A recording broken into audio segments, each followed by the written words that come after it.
दोस्तों नमस्कार, मैं Vikram Singh health star India channel पर आप सभी दर्शकों का स्वागत करता हूं। आज हम धायल हॉस्पिटल एवं रिसर्च सेंटर रिंगस में हृदय रोग विशेषज्ञ डॉक्टर श्रीमान रामलाल जी ओड़ा साहब के साथ मोटापा से जुड़ी समस्याएं एवं हृदय रोग के लिए मोटापा कितना खतरनाक हो सकता है, इन सब बातों पर चर्चा करेंगे। तो डॉक्टर साहब नमस्कार। नमस्कार सभी दर्शकों को। और जैसा कि आप अभी त्यौहार का सीज़न आ रहा है, जिसमें अपना हिंदू का तो मेजर फेस्टिवल सीज़न यही होता है, दीपावली, दशहरा, अभी नवरात्रा थे, तो इसमें खाने पीने का रहता है। तो इससे रिलेटेड ही फिर हमने सोचा कि एक टॉपिक जो मोटापा आज अपनी समाज में बहुत बढ़ रहा है, तो उसको कैसे कंट्रोल किया जाए और मोटापा भी क्या एक्चुअली बीमारी है कि नहीं है, इसी के बारे में डिस्कशन के लिए हमने आज का दिन चूज़ किया। और जैसा कि कल दशहरा भी है, तो आप सभी लोगों को धायल हॉस्पिटल परिवार की तरफ से दशहरे की शुभकामनाएं। तो डॉक्टर साहब, सबसे पहले अपन बात करते हैं कि मोटापा क्या एक क्रोनिक बीमारी हो सकती है? हाँ बिल्कुल विक्रम जी, मोटापा आजकल एक क्रोनिक जटिल बीमारी के रूप में उभर के आ रही है। पहले क्या होता था कि हम लोग उनके यहाँ पे जो बीमारियाँ होती थी वो जनरली इन्फेक्शन की वजह से, जैसे ट्यूबरकुलोसिस है, टाइफाइड है, और खाना कम होने की वजह से जैसे भूखमरी है, कुपोषण है, ये बीमारियाँ ज़्यादा हुआ करती थी। लेकिन जैसा कि अमेरिका में देखा गया है कि बहुत ज़्यादा मोटापा है, तो वैसा ही ट्रेंड कुछ हमारे देश में भी अब धीरे धीरे बढ़ गया है। और मोटापा एक प्रॉब्लम है और वो दूसरी से तीसरी प्रॉब्लम बढ़ाते कई सारी बीमारियों को जन्म देने वाली एक क्रोनिक बीमारी के रूप में बढ़ती हुई जा रही है। मोटापा को कौन से फैक्टर बढ़ावा देते हैं, या यूं कहें कि मोटापा किस वजह से होता है डॉक्टर साहब? देखो, मोटापा में कई सारे फैक्टर काम करते हैं। मोटापा में है सबसे जो मेजर फैक्टर आजकल हो गया है वो इनएक्टिविटी हो गया है, कि अपन काम चलना फिरना हमने छोड़ दिया है। आजकल हम 100-200 मीटर भी अपन चलते हैं तो या तो कार निकालते हैं, बाइक निकालते हैं। पहले आदमी आसपास के गांव में जाना होता था तो भी 5-5, 10-10 किलोमीटर पैदल चल लेता था, और उसके बाद टाइम भी खूब होता था। आजकल हम ऐसे अंधाधुंध मतलब भाग रहे हैं कि पैसा कमाना है या वाट भी, टाइम ही नहीं है।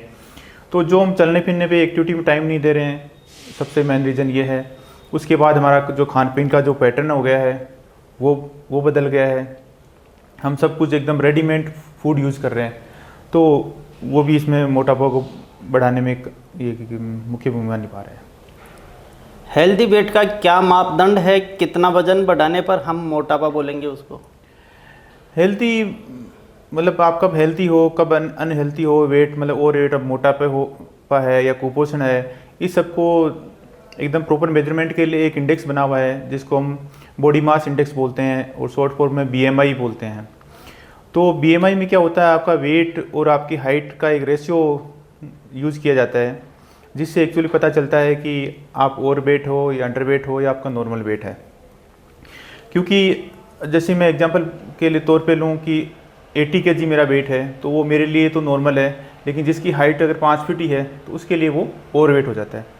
तो इसी को नापने के लिए एक है ना बॉडी मास इंडेक्स करके कैलकुलेटर यूज होता है। इसके अंदर आप अपना एज, जेंडर, हाइट और वेट डालते हैं, तो उसके बाद कैलकुलेट करते हैं, तो ये एक रेंज बताता है कि उस रेंज में आप कहाँ पे हैं। जैसे मैंने अपना यूज़ किया तो मेरी हाइट 182 सेंटीमीटर लगी, वेट 80 kg लिया, तो मेरी BMI आ रही है वो 24.2 kg आ रही है, जो कि एक नॉर्मल है। जैसे ही 25 से ज़्यादा होगी वो ओवर वेट होगी। उसके बाद ग्रेड 1, ग्रेड 2, ग्रेड 3 ओबेसिटी की अलग अलग ग्रेडिंग में आ जाती है। मोटापा से हमारे स्वास्थ्य पर कौन कौन से दुष्प्रभाव पड़ते हैं? जैसा मैंने बताया कि मोटापा मतलब एक राउंड की तरह है, दशहरे में राउंड की तरह जिसके 10 मुख हैं। तो मोटापा से आपको डायबिटीज़ भी हो जाएगी, मोटापा से आपका कोलेस्ट्रॉल बढ़ जाएगा। अगर आपको डायबिटीज़ होगी तो साथ में मोटापा की वजह से आपको हाइपरटेंशन भी हो जाएगा। जिसको हाइपरटेंशन, डायबिटीज़, कोलेस्ट्रॉल बढ़ जाता है, उनको हार्ट की अटैक की संभावना बढ़ जाती है, हार्ट डिजीज़ की संभावना बढ़ जाती है। अब हमारे घुटने बने हुए हैं 60 किलो 65 किलो वज़न लेके चलने के लिए, उस पर अगर आप 100 किलो वजन शरीर का लेके चलते हो तो बहुत ही जल्दी आपके घुटने ख़राब हो जाते हैं, जिसको ऑस्टियोआर्थराइटिस बोलते हैं। तो घुटने बदलने की नौबत आ जाती है।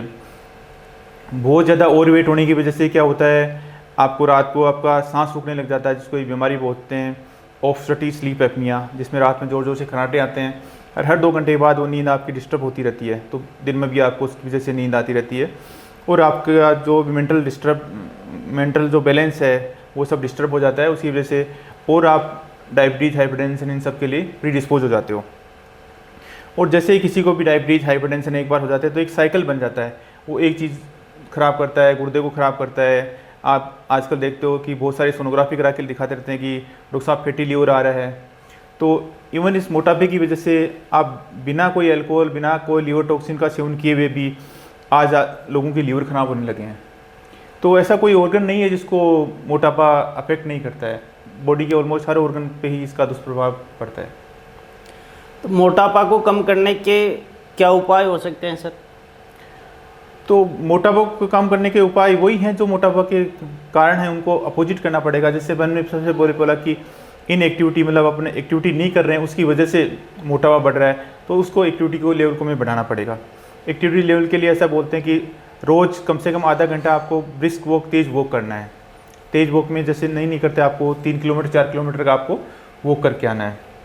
अगर वो नहीं करते हैं तो आप जैसे बैडमिंटन खेल सकते हैं, वॉलीबॉल खेल सकते हैं, ये आप पर डिपेंड करता है। लेकिन आपको डेली ऐसी एक्टिविटी आधा घंटे से 1 घंटे की एक्टिविटी करना ज़रूरी है।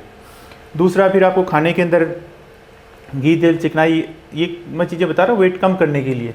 तो घी, तेल, चिकनाई है जो उसको वसा बोलते हैं, फेट बोलते हैं, वो फेट वाली चीज़ें आपको बिल्कुल कम करनी पड़ेंगी।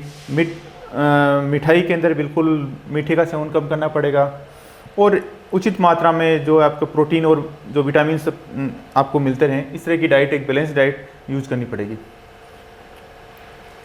टीवी और मोबाइल का क्या रोल है सर मोटापा में? देखो, टीवी और मोबाइल का भी यही रोल है कि टीवी के अंदर सामने आदमी पड़ा है, वो पूरा दिन मैच देखता रहता है, खाता रहता है, तो उसकी एक्टिविटी नहीं होती है। पहले क्या कहते थे कि अपन कहते थे कि 10 किलो घी खाना है सर्दी में, हमारे ताऊ जी, दादाजी जो ज़माने में कहते थे कि 10 किलो घी खाना है। लेकिन आप ये भी तो देखो, 10 किलो घी खा के कितना काम भी तो कितना करते थे खेत में। सुबह 5-6 बजे निकलते थे और शाम को अंधेरा होने पे ही आते थे वापस। तो वो घी एक्चुअली उस मतलब जो फैट की जो एनर्जी है ना, वो काम में आती थी, तो इसलिए उनको मोटापा नहीं होता था और उनको ये हार्ट की दिक्कतें हैं ये सब इतना नहीं करती थी। अब आप बैठे रहोगे सारा दिन, जैसे मेरा ही जॉब देख लो, मेरा जॉब है सुबह से शाम तक सिटिंग का जॉब है। अगर सिटिंग के जॉब में अगर आपकी डाइट अगर बैलेंस नहीं होगी तो वो आपके मोटापा को बढ़ावा देगी। कितना वजन कितने समय में कम करना चाहिए सर? जनरली ऐसा है कि कई बार जिनका मान लो कि इसका 100 किलो वेट है, अब इसको मैं कहूँगा कि तुम भैया 60 किलो का हो जाए तुरंत, तो ऐसा तो जनरली पॉसिबल नहीं होता है। कई क्या करते हैं कि एग्रेसिव डाइटिंग करते हैं कि नहीं 7 दिन में मेरे को एक ही टाइम खाना है, या मेरे को दिन की 50 कैलोरी खानी है, 100 कैलोरी खानी है। तो उसके कंपेयर में जैसे ही वो 7 दिन तो कैसे निकाल लेते हैं, लेकिन उसके बाद उनको एकदम से बहुत तेज़ भूख लगती है और उसी तुलना में और ज़्यादा खा जाते हैं। उसको बिंज ईटिंग और बिंज फास्टिंग बोलते हैं। तो इसके बाद उनका वेट कम होने की बजाय वेट वापस से बढ़ जाता है। तो इसे एक बैलेंस वेट होना चाहिए, एक टारगेट लेके मतलब वेट कम करना चाहिए। जैसे 100 किलो किसी का वेट है तो उसका टारगेट होना चाहिए अगले 6 महीने में मैं 5 किलो वजन कम करूँगा, और फिर अगले 6 महीने के लिए अलग से फिर टारगेट बनाएगा। तो धीरे धीरे अपने डाइट को मॉडिफाई करेगा, अपनी एक्टिविटी को मॉडिफाई करेगा। और कई बार ऐसा होता है कि ये सब करने के बाद नहीं होता तो फिर आगे डॉक्टर की और हेल्प लेनी होती है। तो एकदम से वेट कम ना करके स्लो एक छोटा टारगेट लेके उसको अचीव किया जाए तो पॉसिबल है। वज़न कम करने के लिए बाज़ार में कोई दवा उपलब्ध होती है क्या? देखो, बाज़ार में आप बहुत सारे रात को टीवी पे भी ऐड आते रहते हैं, कॉमर्शियल ऐड भी आते रहते हैं। उनमें कोई है ना सन्यासी बाबा ये कहता है कि आपका वज़न आपके शरीर में खाना नहीं लग रहा, ये नहीं लग रहा, वो नहीं लग रहा कहते, तो बढ़ाने की दवाई बेचता रहता है, कुछ कम करने की दवाई बेचता रहता है। लेकिन जो आइडियल जो चीज़ है ना वज़न कम करने का, वो यही है एक्सरसाइज, डाइटिंग। अब एक लिमिट से ही ज़्यादा वेट हो गया तब जाके ये होता है कि हाँ उसके बाद उससे 6 महीने उसने डाइटिंग किया, एक्सरसाइज किया, उसके बाद भी वो वेट कम नहीं कर पा रहा, तब हमें मेडिसिन और कुछ सर्जरीज होती हैं उनका सहारा लेना पड़ता है। उसके लिए स्पेशलिस्ट डॉक्टर होते हैं, वो इसी फील्ड में काम करते हैं कि वेट रिडक्शन कैसे करवाया जाए। इसमें क्या कोई सर्जरी या ऑपरेशन का भी रोल है? ऑपरेशन का भी रोल है इसके अंदर। इसमें पेट में अपना जो स्टोमक है उसको छोटा कर देते हैं। इसमें कई टेक्निक्स होती हैं, कई बिना ऑपरेशन के भी एक जो एंडोस्कोपी होता है, दूरबीन होती है, उसके थ्रू भी एक पेट में बैलून डाल देते हैं, जिससे हमारा पेट थोड़ा भरा हुआ फील होता है। कई बार कुछ इस पर बैंड बांध लगा देते हैं, इस टाइप की सर्जरी भी होती हैं। डिफरेंट टाइप की होती हैं, अलग अलग रिजल्ट हैं। लेकिन मैं तो हर बार यही कहना चाहूँगा कि जो आप में खुद में मोटिवेशन है, खुद का एक कॉन्फिडेंस के साथ में आप हिम्मत करके कि हाँ मुझे करना है, तो वो चीज़ सबसे ज़्यादा ज़रूरी होती है। ये सब चीज़ें तो जैसे सेकेंडरी चीज़ें हैं। ये अब जैसे आपने फेमस स्टार जैसे अदनान सामी जी हैं, उन्होंने भी वजन कम किया है। ऐसे ही अंबानी जी के कोई बेटे हैं, उन्होंने भी किया है। तो उसमें ना इनका भी एक पार्ट है, इनका कंट्रीब्यूशन है कि हाँ ये सर्जरी है, ये स्पेशल डाइट है, इसका कंट्रीब्यूशन है। लेकिन असली जो चीज़ है वो तो आप, मैं बार बार यही कहूँगा कि एक्सरसाइज और प्रॉपर डाइटिंग, प्रॉपर आपका लाइफस्टाइल है, वो मेंटेन करना ज़रूरी है। ऐसी 5 बातें जिनको मैं फॉलो करके अपना हेल्थी वजन कम कर सकता हूँ। तो इसमें सबसे ज़रूरी आप अपना फिजिकल एक्टिविटी है, जो डेली रूटीन में आपको 3-4 किलोमीटर का वो करना ही करना है।